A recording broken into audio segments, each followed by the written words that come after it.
like a circle in a spiral, like a wheel within a wheel, never ending or beginning on an ever spinning reel. Geez, that could be like a song or something. There are circles everywhere in Tai Chi, circles with your waist, circles with your head, and most importantly, circles with your hands. So if you've ever wanted to know how the hands make circles in Tai Chi, stick around because I'm going to cover it in today's lesson.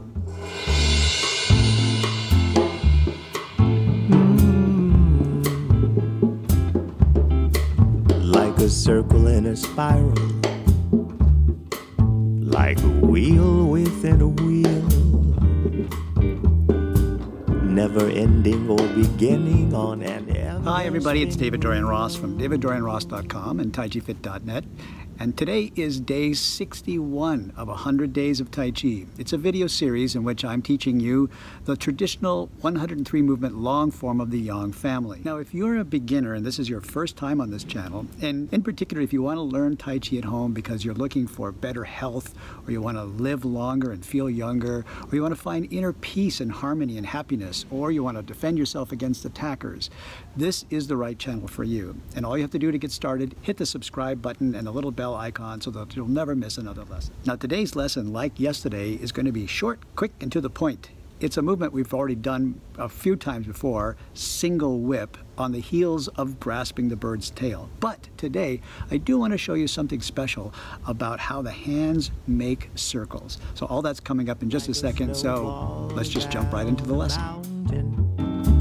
Or a carnival balloon.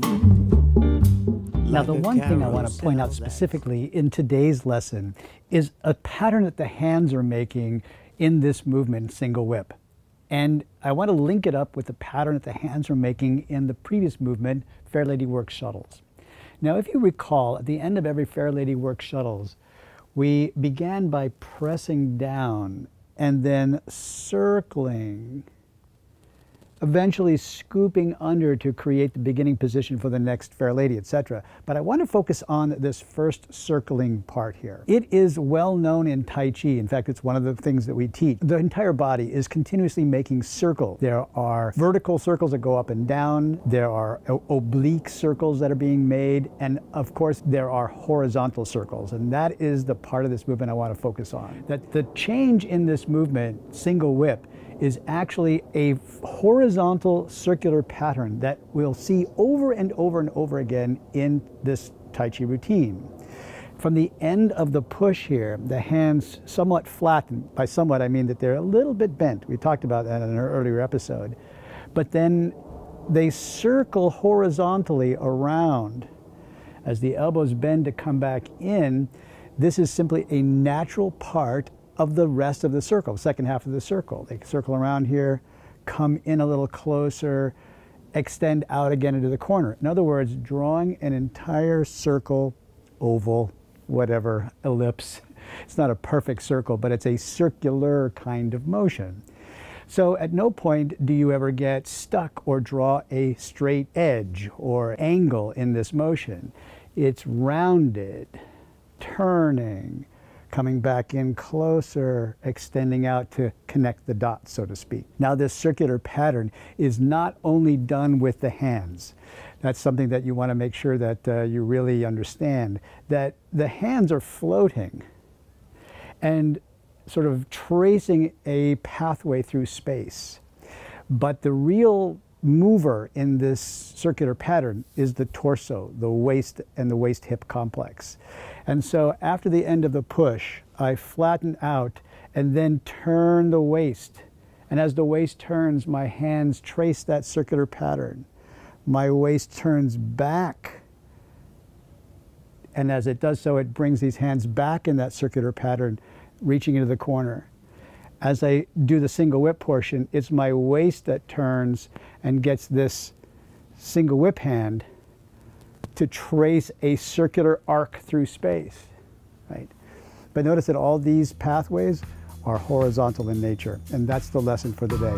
Here in single whip, horizontal circle, hook, whip. The end of grass bird's tail, sit back, emptying out the right foot. Then turn to the left, circling the hands across the body, cross space, then folding the arms back in as the weight comes back to the right foot. Reach out into the corner and the right hand makes a hook. The left hand steps out to make the channel width for the bow step, changing the center of gravity forward for the end of single whip. Now let's look at a 360 view of just the footwork. There goes the right toes turning in, shifting back to the right foot as the left foot releases, then steps out to the side to make the channel width and shift forward into the bow step. Here's a back view.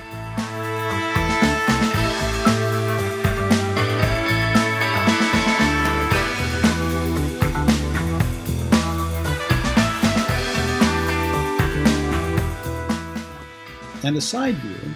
Again, here we are sitting back, waist turns to the left, the weight shifts back to the right foot, and the waist turns to the right as you reach into the corner. There's the step out to create channel width, and shift forward to a bow step, single whip. And one more time, an overhead view. There's the waist turn all the way to the right, closing in the circle, reaching out to the corner.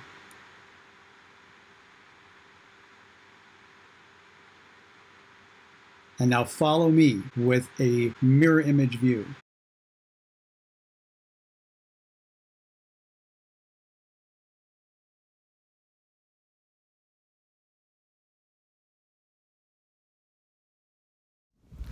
Well, there you have it. Another quick and to the point and short attention span lesson on how to learn Tai Chi at home.